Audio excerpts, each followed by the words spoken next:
So I'm a failed creative, and I want to give you context of how I got here. Just before the whole crazy pause in the world happened, I produced, wrote, and mixed my own EP of 3 songs that I was able to share with the world. Now this was a significant moment for me because this was the first body of work that I got to release that till this day I feel incredibly proud of.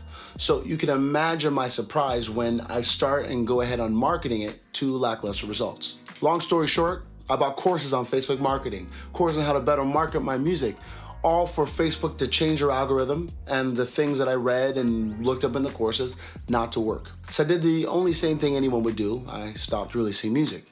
Now I said, let me give YouTube a try. This was the plan A2 to the plan A1 of releasing, creating music and sharing that with the world. I always had this affinity for sharing the knowledge that I've learned, picking up on knowledge from other people. This is something I love talking about, just how to creatively be your best. So it was always a plan at some point to start building a community where we can help each other get to where we want to be and get to our best selves creatively. So once again, I went ahead and bought a course, how to do this YouTube thing. Took about 5 months researching, figuring out what I want to talk about, what I really want to do, to finally after that point releasing roughly around 6 videos, to at that 6th video feeling burnt out, not with much ideas, not sure if this was worth doing. Now we arrive at the present day. Today, after all my failures, I am back at it. I'm back at it creating music consistently and releasing it, as well as releasing YouTube videos that help creatives create their best work. Now, after all this time, I have a special understanding of what went wrong, and hopefully I can shed some light on those things that you don't have to suffer those same fates that I had to. And if not you, send it to someone going through that now, or maybe someone taking up a big goal, because the next 3 things are designed to keep you on track and help you achieve what you were meant to achieve. The problem at the root that even spawns other problems around it is that your goals are too big and your expectations are too high. It sounds simple, it sounds logical, but that's what makes this truth so devious. As creatives, we're often big dreamers, big risk takers, but not accounting for this particular problem has us fizzling out on the motivation that doesn't last long. We can't count on it to be there when things get hard. So you must plan for this particular problem. Now, 5 years ago, if I would have just even continued at a mild pace, I'd have 5 times more music that I've had the ability to release. If on this YouTube channel, I continued at a mild pace that I can keep up, I'd have 5 times more videos released on this channel. And you can assume with all that output, I would be 5 times better. I know it's not that simple, but work with me here. Now, I'll apologize immediately because I understand it's so cliche to talk about the love of the journey. But the truth is that once you get any responsibilities, me, myself, I'm a husband, I'm a father of 3 young kids, that mental energy gets used up and fatigued easy. And creativity is the first thing that goes out if I don't protect it. And when you are limited in time and focus, it has you compromising your creativity in a way that doesn't actually help you get better. Now, what this looks like for a lot of people is that you end up cutting corners and choosing quick success, microwave success, over long-term fulfillment of the expression of your creativity. Your creativity is up for auction, essentially. Now, gurus will tell you to do this, do that. And for some of you, it will work. But the problem is when you think of long-term, these microwave options will not actually having you feel fulfilled when it comes to your creativity. Because you're always chasing the newest and best thing to help you have a perceived success rather than what you actually feel and how you actually feel you are expressing what you want to express. The first thing you have to do right away is clarify your goals and have routine reassessments and realignments. I recently just finished the book, The 12-Week Year. It's an incredible book on how to properly clarify your goals and helps you think of the year rather than doing everything the last 3 months of the year. Thinking of the year as a 3-month period for you to get everything you need to get done. So I first heard this concept in a few other YouTube videos near the beginning of the year.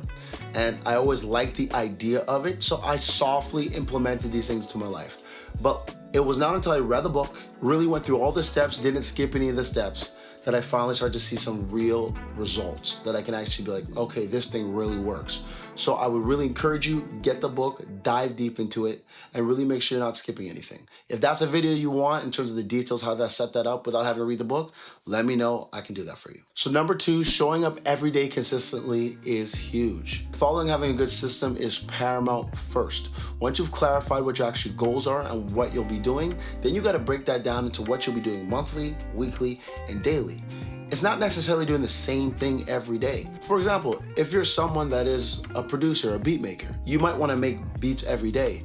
But just making beats every day doesn't necessarily mean that now you're gonna master the craft. It might mean that one day you're gonna especially take some time on melodies. One day we're gonna especially take some time on drums, because mastering those one particular essence of the craft will help you get better in total. So then when you're creating beats every day, you're now taking new and better ideas into your everyday practice. The same thing goes for any particular craft. It might mean you breaking things down daily or throughout the week, so that when you come back and put it all together, the whole thing back together is a better product. But you can only really know what is actually necessary and what it's actually gonna take when you zoom out and zoom in from what your particular goals are. So to give an example of how I particularly do this, with my stretch goals of 3 months, I break it down to 1 month, then I break it down to a week. When I look at the week and I look at all the responsibilities I have, I might have shows, I might have studio work, I might have things I have to get done within that week. Those things I map out. And then everything around there, then I look at, this is how much hours I have left to put towards my particular thing.